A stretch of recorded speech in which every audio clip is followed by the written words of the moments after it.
حضرت عبداللہ بن عمر رضی اللہ تعالی عنہما سے روایت ہے کہ ایک عورت نے حضور صلی اللہ علیہ وآلہ وسلم سے عرض کی، یا رسول اللہ صلی اللہ علیہ وآلہ وسلم، یہ میرا لڑکا ہے، میرا پیٹ اس کے لیے ظرف تھا اور میرے پستان اس کے لیے مشق اور میری گود اس کے لیے محافظ تھی، اور اس کے باپ نے مجھے طلاق دے دی، اب اس کو مجھ سے چھیننا چاہتا ہے۔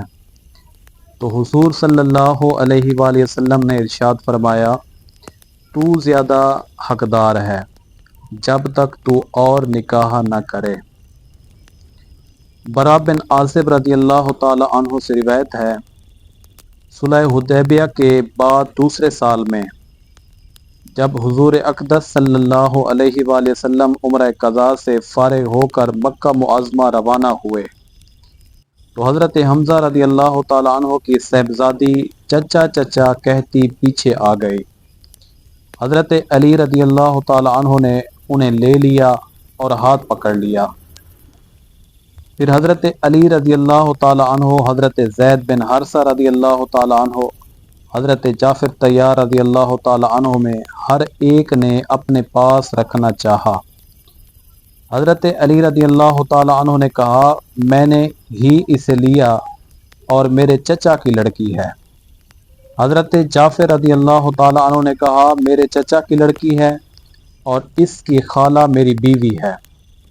حضرت زید رضی اللہ تعالی عنہ نے کہا، میرے رضائی بھائی کی لڑکی ہے۔ تو حضور اقدس صلی اللہ علیہ وآلہ وسلم نے فیصلہ فرمایا کہ خالہ بمنزل ماں کے ہوتی ہے، اس لیے حضرت جعفر کی بیوی اس بچی کی خالہ اس کی پرورش کی زیادہ حقدار ہے۔ اور حضرت علی رضی اللہ تعالی عنہ سے فرمایا کہ تم مجھ سے ہو، میں تم سے۔ اور حضرت جعفر طیار رضی اللہ تعالی عنہ سے فرمایا کہ تم میری صورت اور سیرت میں مشابہ ہو۔